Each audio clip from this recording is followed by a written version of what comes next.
a teoria da enunciação, que é a mais conhecida de Benveniste, né?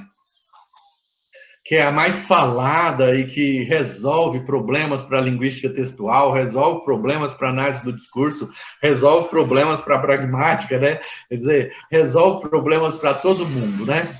E uma linguística histórico-antropológica, que é uma coisa que eu fiquei totalmente fascinado pela maneira como ele realmente usando, né, de técnicas da linguística comparativa e também da filologia, né? Ele mistura filologia com linguística comparativa, com antropologia e história, e faz leituras que são, assim, eu vou usar o adjetivo aqui, esplendorosas, né? Porque elas iluminam muitas questões. Tem um ensaio dele, assim, que eu acho totalmente brilhante a respeito da questão que ele fala usando essa técnica, né? Essa que eu chamei aí, né? Isso foi eu que chamei assim, né? De linguística histórico-antropológica, né? Ou histórica antropológica. Ele faz uma análise de termos do termo civis, né? Que é o cidadão, né? Em latim, e ele vai fazendo essa análise da civis, né, da cidade latina, né, e ele chega até os nossos dias explicando, por exemplo, a questão da escravidão e depois do salário mínimo, né, atribuindo tudo à relação, então mostrando, né, linguisticamente como é que se constituem os discursos ao longo da história, né? É interessante porque ele não usa muito o termo história, né? Ele não usa muito esse termo, mas por outro lado, esse tipo de linguística histórica antropológica é algo extremamente poderoso para poder ver, né, aquilo que o Foucault chamou de relações históricas de poder, né? As camadas dos discursos, se eu posso dizer assim, dentro da história, né? Então, uma ideologia, né, como diria o Foucault, dentro da história. O Benveniste faz isso, né, usando essa aí que eu nomeei de essa técnica, né, que mistura filologia com linguística comparativa, né, com antropologia e produz uma análise linguística do discurso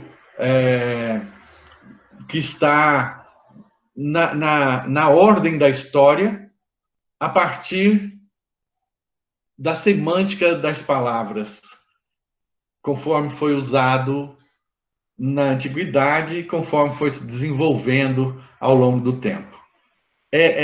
Uma técnica, né, que é muito semelhante à da arqueologia do saber do Foucault.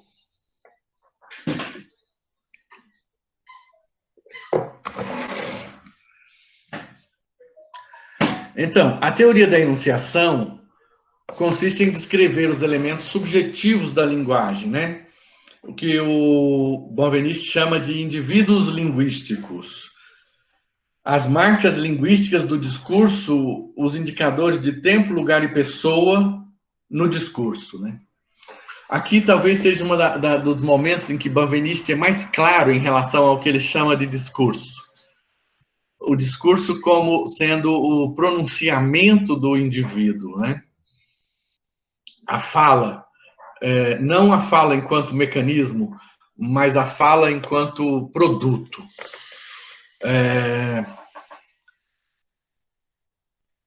Baministi se refere, então, ao ato discursivo, né, com essa palavra discurso, ao ato de falar, onde aparecem as tais marcas de subjetividade. A teoria da enunciação está a serviço, né, repetindo isso aqui, de demonstrar linguisticamente as relações entre o modo semiótico e o modo semântico da linguagem. Então, eu diria assim que, assim como a linguística geral para o Saussure é mais ou menos um acidente, né, uma necessidade que ele tem de explicar o que é língua, para que o trabalho dele, né, o trabalho que eu sinto isso na obra do Bailly, né, a escrita do curso, né, o Saussure está preocupado, né, no que o Sebastião também fala do Saussure, né, da historiografia de Saussure. Eu sinto essa coisa em Saussure, assim, eu preciso de explicar o que é língua, para que possam entender o que eu estava fazendo no meu trabalho. Né? Eu diria que, para Benveniste, a teoria da enunciação fica mais ou menos na mesma posição. Quer dizer, Benveniste está preocupado em explicar a enunciação porque ele precisa de explicar isso para poder mostrar como é que o homem, o ser humano, é feito de linguagem, pela linguagem e na linguagem. Como é que o ser humano se coloca na linguagem, né? E como é que nós podemos localizar o humano na linguagem, né? A partir desses 3 indicadores aí, o do tempo, do lugar e da pessoa. Desculpa. O tempo, né? Então, os indicadores de tempo são aqueles que Benveniste menos trabalhou, né? Embora Benveniste tenha alguns trabalhos sobre tempo, perdão, o que ele menos trabalhou, acho que foi de lugar, né? De lugar. De pessoa foi o que ele mais trabalhou. A teoria dele sobre a pessoa é uma teoria que ele pega em Rimbaud, né? Ele pega, né? É uma coisa assim que eu vou dizer aqui de maneira direta, assim, né? Ele pega de Rimbaud da mesma maneira que os nazistas pegaram as coisas dele, né? Sem dar crédito a Rimbaud, né? Uma espécie, a gente questiona, né, Sebastião, se não foi uma espécie de vingança, né? Uma forma assim de não dar crédito a Rimbaud, né? Mas ele cita Rimbaud ipsiliteris, eu mostro isso no trabalho,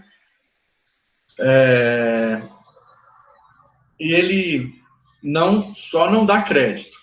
Então, a ideia de pessoa, né? A ideia de que o eu e você são a pessoa da linguagem, né? Então, existe a pessoa eu, a pessoa você. A pessoa eu, o eu é o índice da pessoa que fala. Então, neste momento em que eu falo com vocês, eu sou eu.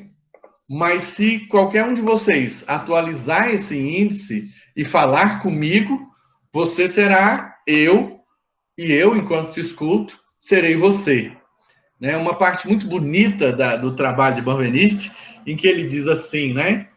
Que cai as antinomias do outro, né? Não existe esse outro. Tudo que existe sou eu e você. Outro que cita isso é Lacan, né? Lacan. Nesta sala estamos eu e você. A ideia de que na linguagem só existe eu e você. E ele chama aquela não pessoa, que a gramática vai chamar de terceira pessoa, né? Ele chama de não pessoa. Eu antecipei aí. Ele chama a terceira pessoa, a gramática chama, né, de primeira pessoa, a que fala. Segunda pessoa, para quem se fala. E a terceira pessoa, de quem se fala. Aí o Benveniste diz, espera aí, essa terceira pessoa não é uma pessoa, né? Ela é o assunto da fala, né? Se ela é de quem se fala, ela não é uma pessoa. Ela é a não pessoa do discurso, porque ela é aquilo de que se fala. É interessante porque nessa discussão existe um recurso, vamos dizer assim, a ideia de sujeito da gramática, né? Que a ideia de sujeito da gramática, aquele que pratica a ação, né? A ideia original, aquele que pratica e depois que sofre a ação, o sujeito da passiva, né? O sujeito passivo, essa ideia, ela tá, de certa forma, aí, né? Nessa questão das três pessoas, né? A primeira pessoa que fala, a segunda pessoa para quem se fala e a terceira pessoa de quem se fala. Então, ou seja, João comeu pão, né? João comeu pão. Então, João é de quem se fala. Ele seria a terceira pessoa, o sujeito da oração. Bem, Benveniste diz que João aí é uma não pessoa e que é por isso mesmo que sobre essa terceira, né, figura aí da enunciação, essa não pessoa, recai qualquer predicado. Isso é interessante também porque ele está dialogando com a filosofia da linguagem, né? Ele está dialogando com a ideia de sujeito da linguagem lá na filosofia da linguagem, que é diferente da gramática, né?